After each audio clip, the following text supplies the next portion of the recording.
This is the Fitzy and Whipper with Kate Ritchie podcast. How good is that? It is Fitzy and Whipper with Kate Ritchie for your Thursday podcast. Okay, so I've got on sheet here. Who's this kid's name?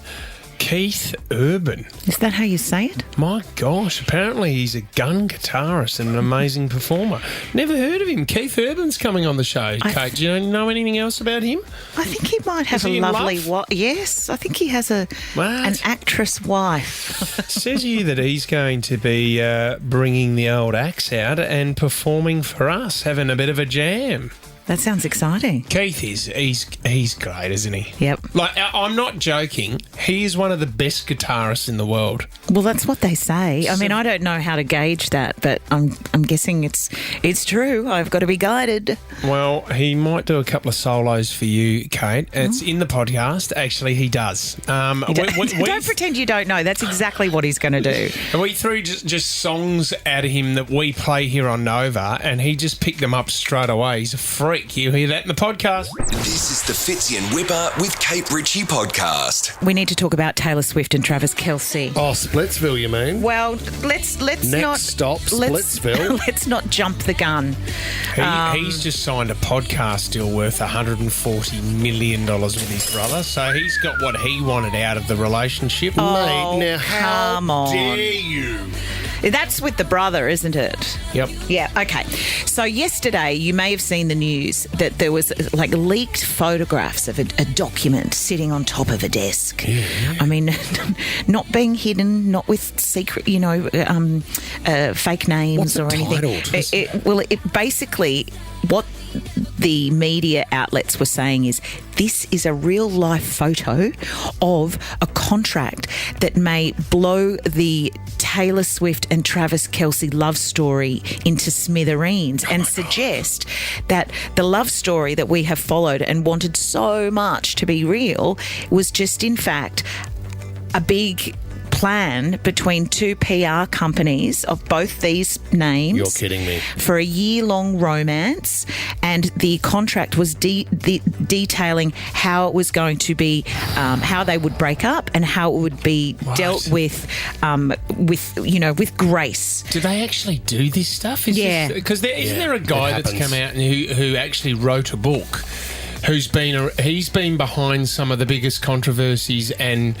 celebrity relationships. Wow. This is the guy. And the manipulation of the media, you mean? Yes, he was the one that made, to make Rihanna bigger, he was the one that started the rumour, I think, that Rihanna was hooking up with Jay-Z while he was married to Beyonce. Oh, so that may have just been a rumour. It was a publicity stunt. Yeah, well, and it does work, let's be honest. Yeah. But I do think in this situation, Travis and, especially Taylor, look, I don't know, maybe there are benefits to her dating an all-American football lad, but she doesn't really need the publicity, does she? But they were, the contract was written by a PR firm called Scope. It had the letterhead, details and plans around the breakup. It says things like the announcement would allegedly be gracious, respectful, and stress mutual respect. But they'd wait for the media frenzy to break to die down. Sure. And then when, Kate? Is there a timeline on this? Oh, it's after the tour. Coming. Yeah, it would be on its way. Oh my God. As if they'd have okay, this is where we need to pick it apart. Why would they name them such high profile celebrities? Well, that's what I thought initially. I don't think any paperwork is going to be left on a desk, and I don't think any paperwork of like that. It's so tricky. Do you remember and delicate? Do you remember when 2GB's contracts got leaked in the photocopier? Do you remember that? That's right. All the people's salaries. Oh, yes. Really? So Alan Jones was on like $1 million and five free lime suits a year and stuff like that. That's right. And dust. Wasn't. Well, they're not going to say Taylor Swift or Travis Kelce in any documents. If they did, I Kate wouldn't Ritchie, think. If they'd orchestrated this entire thing, Yeah. well done. Why? It's unbelievable. Well, it if is. you were to It's- put this together as a stunt, as a marketing stunt, I don't want to have believe the that. all-American hero because you wanted to build a profile that Taylor Swift was maturing in a solid relationship that she was now prepared to show to the public, and this was part of development for Taylor's brand. Do you reckon And well Taylor done. wants to go to a Super Bowl game? Do you reckon she wants to go and watch With Blake football? Lively and everyone? Yeah. Well, I think maybe she does. She does too. She's a- and then party to 3 a.m. and kiss him on the lips if she's not into him? She's an American country girl. It's worth a lot of money. But anyway, I'm not saying that that's the truth. gosh. And Travis Kelce has come out swinging, saying that it's not true either. So yesterday, the update was, hang on, guys, Yep. woo up. This could be an AI-generated image. Yep. And it seems as though there will be legal proceedings Do you know what? in the future. I heard that after Married at First Sight, quite often the couples will stay together almost for publicity reasons. Are you way. putting And maths that in is- the same sentence as Taylor And they will Travis? even call the Have paparazzi you- to say, we're down at Bondi Beach and my bikini's falling off. How often have you called the Paps and they just don't come? Have you heard about the latest filming of Maths? What's No. happened? Three of the they've three of walked the out. contestants have walked away already. Why? Like one guy, the day after his wedding, said, "No, not into it," and they've begged him to stay, and he said, "No, I'm done." Do you remember the band Tattoo? Remember the band? Remember the band Oh, sorry. Tattoo? You were in a hurry, were you? They were not even lesbians. Dropping syllables left, right, and centre. They weren't even into each other. I remember them. Remember too. me? Remember me? Just quickly, Remember, you know yep. that guy you were talking about who works out the media remember. relationships? Yep. They call them showmancers. Oh, Not romancers, that's but like a good. romance for show. That's a good term. What a great... I think you could use that in everyday life. Yeah, They're there's not a really showmance. into each other. It's a showmance. I like it. Try and use it in a sentence today. This is the Fitzy and Whipper with Kate Ritchie podcast. Well, isn't this special? We absolutely adore this man. Need to get out more. He's already started laughing. I know, he's It easily is. impressed. Keith, you got to wait until I introduce you. First. Sorry about that. His new album High is out September 20. His brand new song, loving this one with Lainey Wilson as well. Go Home With You. This is it here, and he's going to be performing this for us very, very soon. He's also got his High and Alive World Tour, which goes on sale Friday, 13th of September. If you want more details, go to keithurban.com. Keith Urban, welcome! Wow. So now you can speak, Keith. Now I can talk. That was a really good I'm intro. new Fitz. here. Yeah. Thank you. Well, the thing is, once you open your mouth, Keith, we know exactly who it is because you Yeah. have such a recognisable For better and voice. worse. Well, no, for all the good reasons. Got it. Great. Mate, you were Thanks, performing. Kate. Go on, Fitz. Yeah, no, I was going to say, we gave away, thank you, Keith, we gave away a double to a woman that got quite emotional on our show the other day. That was for the intimate show at the Oxford Art Factory. But then you also, did you do another one at the Bob Hawke Beer and Leisure Centre at Marrickville? Yeah. How good's that? Yeah, it was awesome. Yeah. How do you react when you see when someone comes up to you, because it is what you do and it's your comfortable place, but when someone's standing there in complete tears because they can't believe they've met you and they love your music, it's a hard way to react. It's tough to react to that, isn't it? Yeah,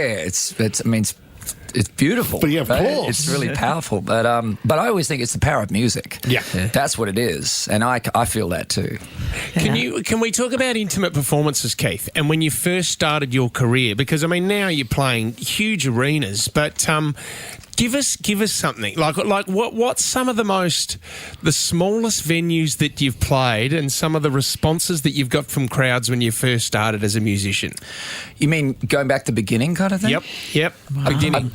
I played on the baggage carousel at an airport. Did you? Awesome. Was that for an airline promo?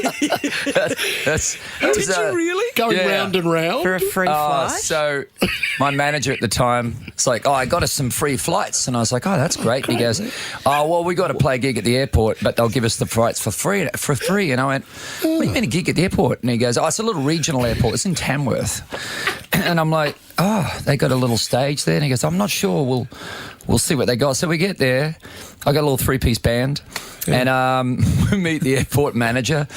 And he goes, well, let's have a look where you're playing. And you know the little carpeted area above the baggage carousel? Yeah. They got that little carpeted strip. Oh, lovely. Yeah, Yeah, yeah, a that's bit like That's where you guys are going to play. So we set up on this little strip. There's nobody in the airport. And I'm like, so when do we start? And the guy goes, start now. Yeah, take it away. I went, there's nobody here. He goes, they'll come over once they hear the music. And I'm like, Yeah. okay. If you build it, they will come. Right? So we start playing, and then a couple people come over, and then a couple more people, and we got a bit of a crowd. And I was like, actually, it's not bad. It's looking pretty packed. Next minute, and all the bags come out. And like, everyone got their bags and pissed off. What does that prove, though, Keith? Nothing is free. Nothing is free. Because I love that. We sit around here a little bit where an email will go out and they'll say, hey, there's a new artist from a record label, and they're playing in the kitchen. Oh, yeah. And I think you've got to be so brave to put yourself out there to do that. I did that whole radio tour in America, which is what I called the conference room auditions of despair. Oh, my God. I.e. free pizza. Really? Yeah, Is that what you because got that's out how of they it? get everybody into the conference room Is that to hear the new nerve-wracking? artist. Free pizza. What? Is that nerve-wracking? Or boring? I reckon that's where all the millions of club gigs comes into play. Right. Because I'm used to playing to people that couldn't give a crap. Yeah, this sure. is perfect training. Yeah, but is it You know? more nerve-wracking than, I mean, because you've played It in is front of nerve-wracking. thousands and thousands and stadiums and arenas and things like that. I mean, when you hit the stage these days, is that kind of easier than the kitchen where people have got a bit of Supreme in their mouth? You know, Better meat lovers. I guess they're very different. You can't really compare them, but No, you know. but people right up close is a different thing, for sure. Keith, we had James Bay in the studio the other day. And what was interesting, we asked him the question, was there one song you heard when you were younger or that you thought, oh, my God, I need to be able to do that? Right. And it was Layla, Eric Clapton, electric version. Yeah. Anyway, he'd had the same conversation with Ed Sheeran. It was the same song. Right. Was there a song in your life growing up where you went, oh, my God, how do you get that sound out of that machine? Oh, probably Sultans of Swing. Yeah, right. That solo. amazing. I'm like, what is that? Yeah. That solo that goes forever. Because you got to remember at the time, nothing sounded like that on radio. No. It was all punk and everything, and then this thing barrels out. Talk me through just quickly. This is just for you and I. Okay, here we go. Well, maybe not. Is there nobody listening now? No. What happened to you guys? No, it's You were going firing. through I love this Now there's one. nobody listening. No. Just us. Messed Up As Me Yeah. is a place I know well. This is one of the tracks on the album. I'm out tonight. I'm feeling like I should call you up because... Maybe take a shot. Yeah. That you're wide awake at 2:45. Yeah, the music video is set across 2:45 a.m. to sunrise, and a lot of things happen in those hours. Don't they? Well, not good things, are they, Keith? Some of them pretty bloody awesome. Depends if you got a burner phone. We had a long conversation about burner phones. Phones yesterday on the show. And it was amazing. Do you have one? No, I don't have one. Don't you? How No. dare you? That's Richard Wilkins's phone. We always joke that Dickie always had two Blackberries, which was funny because his eyesight's gone, and it's the smallest keyboard in the world, the Blackberry. Yeah. But For the man no, with the biggest fingers. Yes. The Fitzy and Whipper with Kate Ritchie podcast. do you do a check 1, 2 yourself, or do you get someone else to do that these days, Keith? Now I can afford someone to do it for me. It's fantastic, isn't it? Well, you made it when you have someone do the check 1, 2. Check 1, 2. Hey, Mona. Oh, Craig McLaughlin. They say them, but I have to write them. Oh, you got to Thank you very much. Thank you very much. There it is. Keith, that is, what guitar is that? It's a PRS that they made for me. All right, so if we throw, a couple of songs at you, if you want to feel your way through them, if that's possible. I'll try. Can we luck. can we go with, say, one that we're playing at the moment, which I love, Chapel Roan, Good Luck Babe. Oh, dang. Okay. Well, I can't sing in that key. Okay. You kiss 100 boys in bars, shoot another shot, try to stop the feeling. You can say it's just the way you are. Make a new excuse, another stupid reason. Good luck, babe. Yeah. Well, good luck, babe. You'd have to stop the world just to stop Fitz and Whipper. What? Yes. That is awesome. Oh, my God. Okay. This is Love great. that. Well, okay, well, I've only had these songs in my head, so I haven't played them. I've got to figure them out in real time. Do you sing him in the car? What about Post Malone? Because we were talking about Post. He's doing a bit of country and stuff. That's what we're playing on air at the moment. with Morgan Wallen, Yeah. Yep. What do you reckon? Some help. It ain't like I can make this kind of mess all by myself. Don't act like you ain't helped me pull that bottle out the shelf. So deep in every weekend as if you couldn't tell. So teamwork makes a dream work. Hell, I had some help. Don't you make that look easy? He's had some practice. Bloody jukebox over here. I was about to say, Throw another dime Do in. you do parties? Yeah, bar mitzvahs.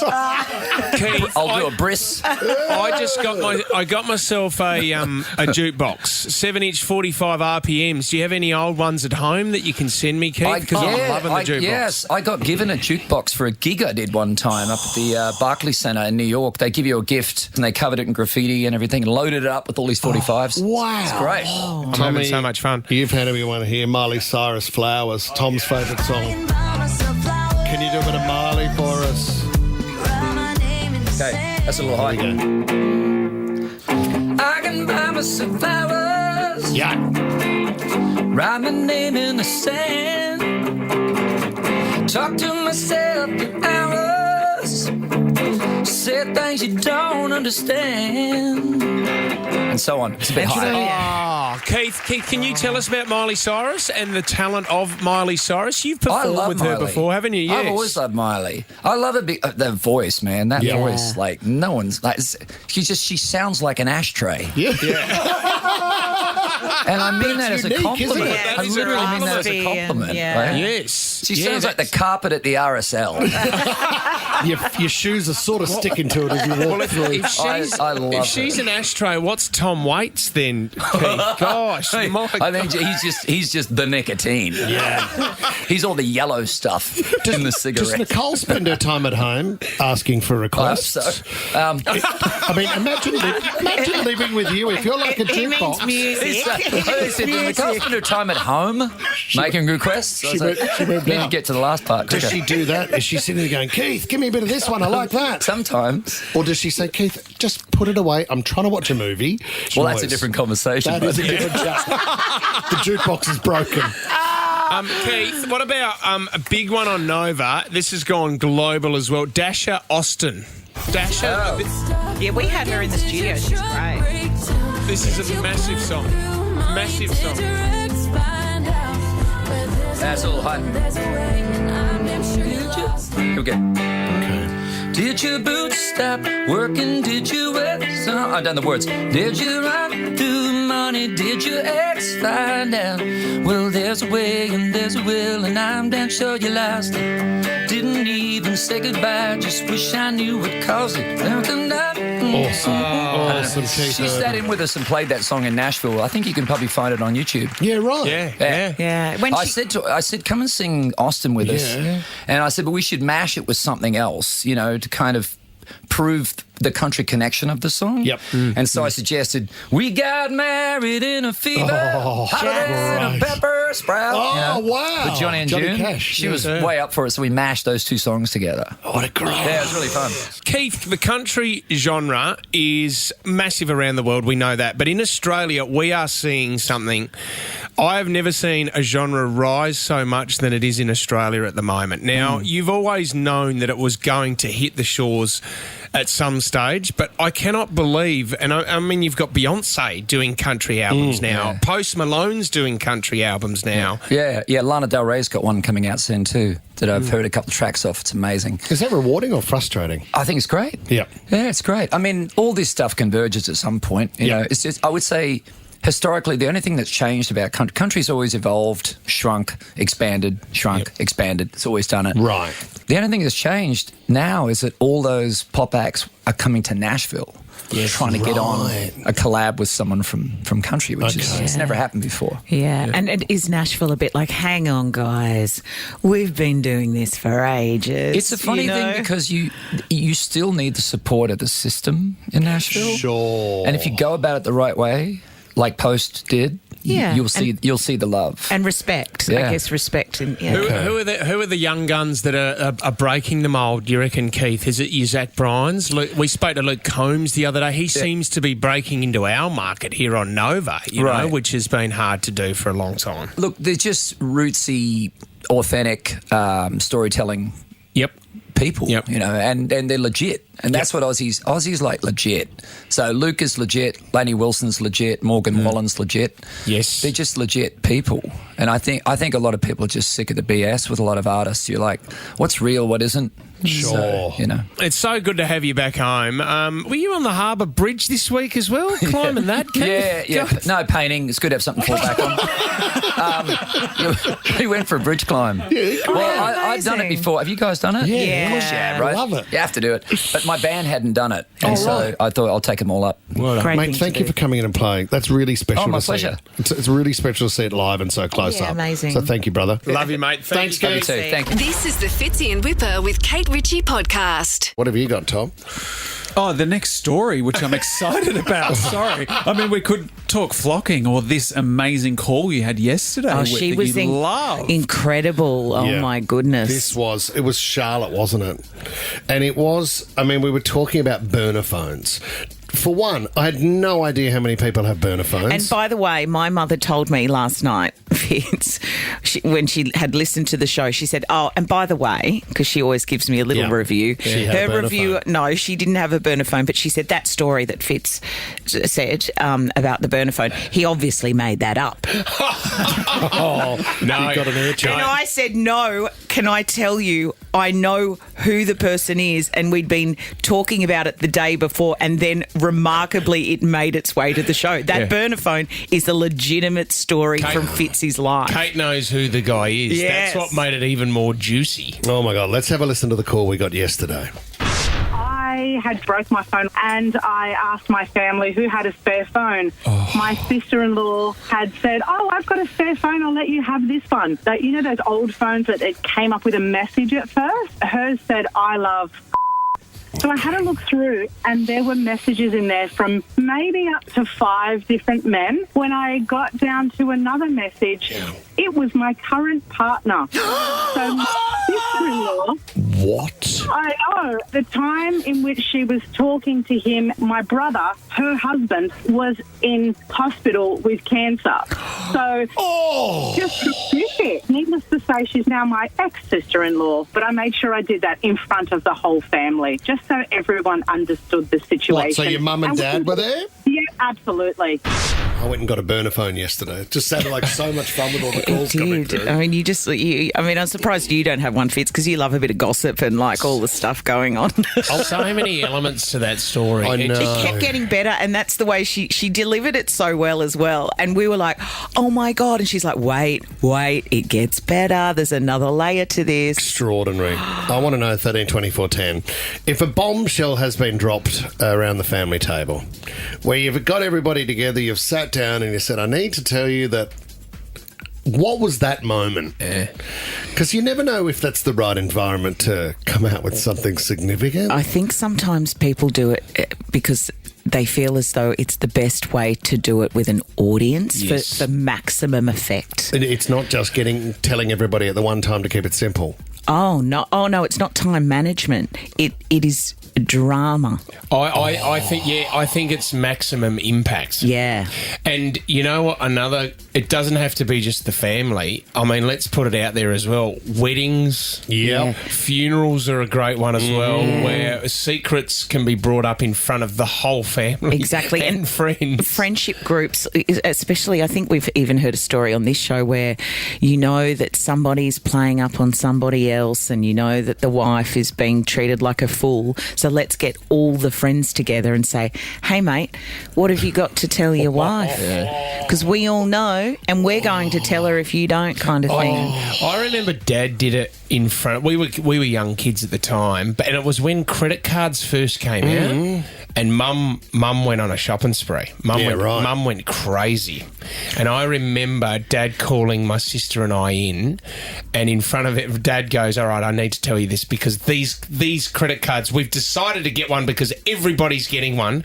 And I remember Dad got out the scissors in front of everyone, in front of Mum, and said, this is the first and last credit card that the Fitzgeralds ever have. And he cut it up in front of Mum. You're still talking about it, maximum impact. Impact, yes. Now he's got 5. Dad, save that. And they're all maxed out. Yeah, they're all maxed out because he's got a gambling problem. But that's another story. If there was a big announcement around the dinner table, get involved. Give us a call. Jess in Rosemeadow. Hey, Jess. Hi, guys. How you going? What was the news? Well, it was Christmas. I was probably 12, and my parents told my sisters and I to sit down, and we were so excited. We were thinking we were getting some amazing present, like a motorbike or a puppy or something. Yeah. No, they told me that I wasn't my dad's real daughter. Yeah, on Christmas Day. To be fair, I think it was off the back of too many beers. But yeah, they told me that I wasn't my dad's real daughter. So, how old were you at the time, Jess? I was probably 12. Why did they choose Christmas Day? Christmas Day. Oh, Christmas does weird things to people. Can I ask you as a 12-year-old how that hits you, Jess? Like, are you mature enough yet to understand what's going on? No, I definitely was. My parents had a very toxic relationship. Yep. So, to be honest, I was kind of pleased. And also, I kind of think I knew. I don't know how, but I think maybe probably in arguments that had over the years, I was like, I'll tell her. So I don't know how I knew, but it didn't come as a big shock to me. Where did you... And I've since met my real dad, and yeah, it's fine. Where did you come in the sisters? Were you the eldest child? Yeah, or I was the eldest, yeah. Did you look like... So I still have his surname. Oh. Yeah. Did you look like your dad, Jess, when you first saw your biological father? No, I look like my mum. Right, and I look very much like my second sister, and then my third sister looks just like Dad. And did you find out the relationship between your biological dad and your mum? Like, was it just a short fling? My mum she was like 18 when she had me. So, yeah, it was they were boyfriend and girlfriend, and then, they just went their separate ways. Yeah. And then she'd met my dad, and, yeah. What a Christmas surprise. And the thing is, it's a kind of a joke now, and my sister-in-law are, timing, and my mum's like, I did not tell you on Christmas Day. Yeah, mums always have a very short memory to do with things like that, don't they? I'd be very nervous when Christmas comes around. What are you going to tell me this year? I have to say, as the mother, I would imagine that once the news is out, if you're in a toxic relationship and you have someone holding something over you for years, like, I'm going to tell her, there must have been an element for your mum, Jess, where as tough as it was and as awful timing as it was, that the fact that the news or that you finally knew was one less thing for your dad to hold over her. Oh, absolutely. It must have been relief. And honestly, they separated not long after that, and Great story. Thank you. Can we give Jess one of these, Alexis? Tommy? Yeah, absolutely. Yeah, because she didn't get one for Christmas that year? No, it's a great story, Jess. And every caller today wins a new generation Echo Show 5. That's with Alexa, and it's all yours. It's a perfect device for the bedside. That's amazing. Thanks, guys. Set your alarm, wake up to us, Jess. Thank you very much for giving us a call. Thank you. Good on you, Jess. This is the Fitzy and Whipper with Kate Ritchie podcast. Okay, we want to talk about... Apparently, she's a greedy pregnant woman. Now, I don't want to, be too critical. She's got a lot going on. Women should be greedy. In what way? In the fact that you are going through something extraordinary, and if you need help or you need something, you probably deserve it. Oh, absolutely. Besides death, pregnancy is the second best excuse. I think you would. I think you would do. I think you would love being pregnant, Whip. You know why? Because you're eating for two. Funny, is it? Imagine if it was twins. I've got two in here and there's one up here.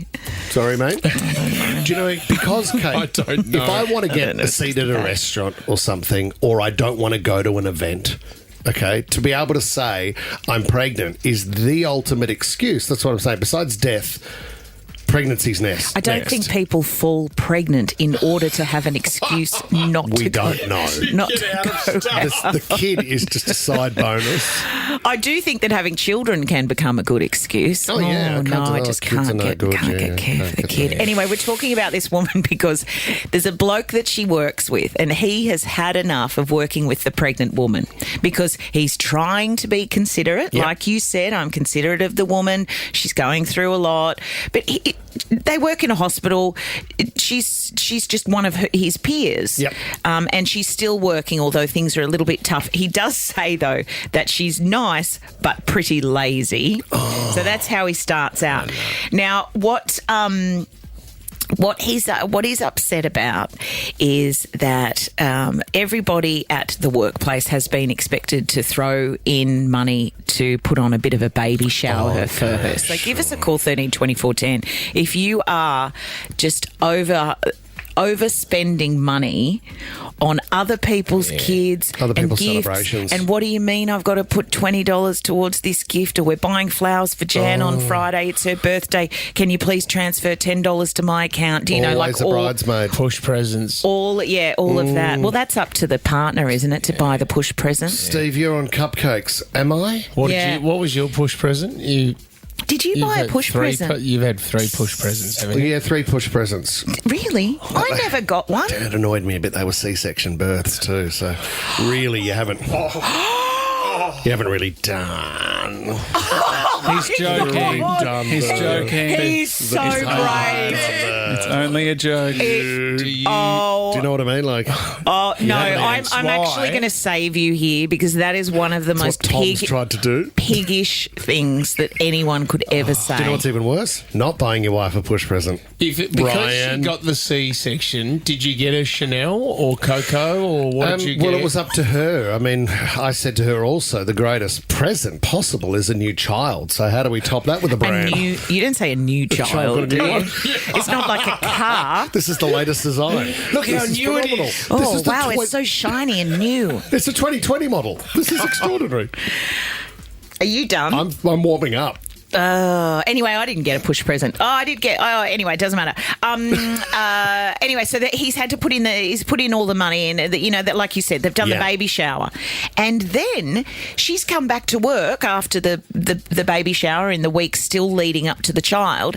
And her expectation now is of her co-workers that she has a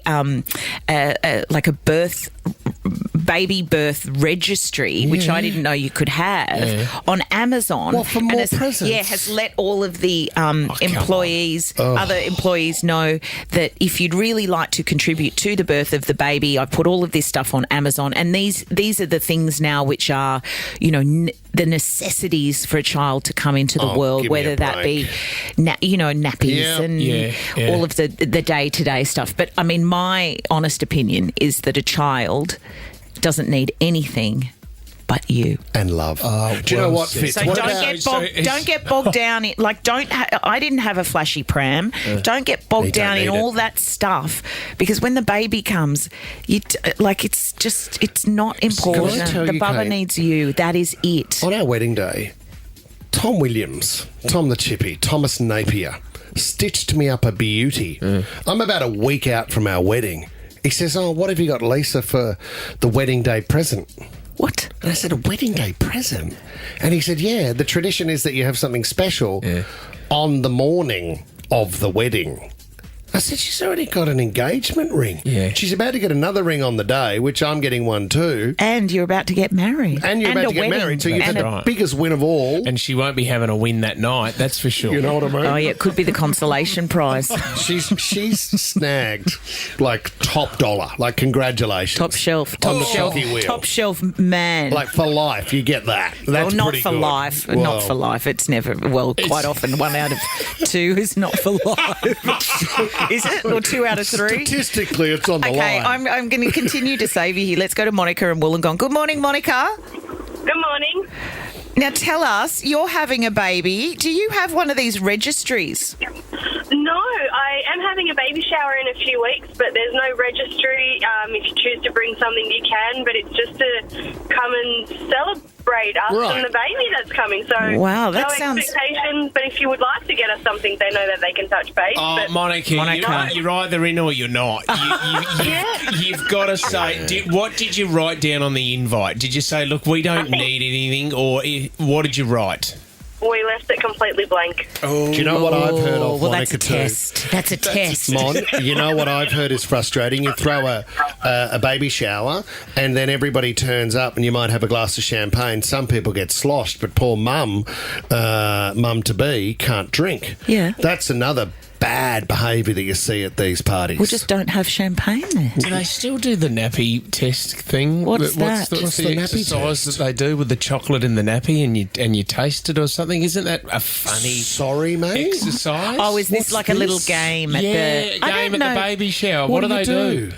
Well, isn't it? So one nappy's got poo, one nappy's got chocolate. and you've got to have a crack. No, I don't know the actual game. I got told that it's a funny game. What is this, Vegemite or is it feces? 13, 24, 10 if you know What kind of parties are you going to? the nappy testing game. Do you know what this is? Does anyone know what the nappy testing game is at a baby shower? Chloe in Oakdale, am I on the right track here? Am I going in the right direction? A very close direction. I recently went to a baby shower and the game was there was about 8 nappies that had been laid out. Yeah. Somebody went and bought 8 different chocolates. We weren't aware of what they were. They were melted in the microwave, smeared in a nappy each, and then we all had to try and work out what chocolate it was. And it was pretty interesting watching the mums sort of roll them back and forth and look to find, if there was nut residue, coconut in the cherry ripe. Oh, my God. So there was some experienced mums there that knew how to sort of work a nappy. Work a nappy. I was going to say, none of them are like the chocolate sundae at the Coogee Bay. There's no poo in any of the We're not nappy. allowed to talk about that. Wasn't that the best? Thank you, Chloe. So I'm the baby shower expert Yes, on the show. I know. You're the chocolate nappy guy. Congratulations. Why don't we try that tomorrow on the show, Tom? Amazing. Line up 8 nappies. This is the Fitzy and Whipper with Kate Ritchie podcast. Can we talk about this one? Because, Kate, I think you fall into this category. Here we go. 4 out of 10 people have said that they hate saying the word sorry. Is it too late now to say sorry? 'Cause I'm Guys are more famous, I would think. Hang on, let's go back to the... Hang on a second. Let's go back to the bit where you said that I fall into that Yeah, category. you're not good at saying sorry. I say sorry way too much. In fact, in a past life, when I've had to do work on myself, Yeah. I was put on a bit of a contract where I wasn't allowed to use the word sorry What do you mean? because I used the word sorry Too much. Because it Yeah. didn't mean anything. Is this fair? because I continually apologise for myself and my choices and all the things. So I'm always saying So you were sorry. saying it, you didn't actually mean it. No, I meant That's even it. more dangerous. Okay, here we go. It's so Which is a nice bit of to an share issue. on this show sometimes. And Okay, let's move on. I remember growing up and I would hear Mum say to Dad, "Why can't you just say sorry?" Yeah. What is it with the word sorry? He'd say that into the mic. You're off mic at the moment. Oh, sorry. Why too can't you loud. just... And I've heard it from my wife, but I get things wrong. We're not robots. We're humans. Do you- And believe it or not, I make mistakes. have you had moments, right? You are the mistake. If you had moments where you know you've stuffed up and you're pacing around the house because you know you have to say sorry, but it is just the worst thing in your head going, I can't believe I can. But you know what? It's like once you do it, you feel so much better about and it's yourself. it's a muscle. But it is You a need muscle. to exercise you need to train that. it. You need to exercise the muscle to be able to say. It doesn't mean I'm a bad person by saying sorry. Yeah. In fact, I'm the real winner here because I'm taking responsibility for my own. Wow. So are you saying with the sorry muscle back in the day, you were one of the best bodybuilders going around? Where did you keep your sorry muscle? I can see You're it from actually here. I think you're on roids. Everyone's going, oh my God, have a look at Kate's It's sorry. got a six-pack. So ripped and spray tanned that muscle. But there's sorry and then there's sorry, isn't there? Oh, Like, do and you I can ever- imagine you're a passive aggressive sorrier. No, I'm not. Yes, you are. So I will do a lot of, like I've said to you, I'll say, "Oh, I'm sorry, that's how it's You made you feel." Oh, yuck. But then I'll do a lot of sorry, I stuffed up. All right, I got that wrong. Yeah, I didn't. okay, I great. didn't read the situation. I'm sorry about that. Well- That was my bad. We should have gone home 6 hours earlier. I just couldn't read the play, honey. I didn't realise we were outstaying our welcome. Well, it's like Ray Gunn last night went on the project and she said, I'm really sad to hear about those criticisms and I'm very sorry for the backlash that the community has experienced. Is that a sorry? I think that is a sorry. Yeah, that's a legitimate sorry. No, well, she's basically said if you feel like that, I'm sorry that you feel like that. But I think there is an element that comes from a sincere place for her. I don't think when Whipper says it, it's sincere. No. It's passive aggressive. I think when Ray Gun says it, she's She's can't flexing be her sorry muscle. You can't be responsible for other people's feelings. Yeah. You have to act in your own way, and you can't. I mean, if you're intentionally trying to incite a feeling in somebody, that's unfair. Politicians do But it it is up regularly. to you to feel I wasn't listening. your own feelings. When the politician does, I'm sorry that you feel like that. It just rolls me up so much. Is there anybody in the studio that wants to say sorry for something?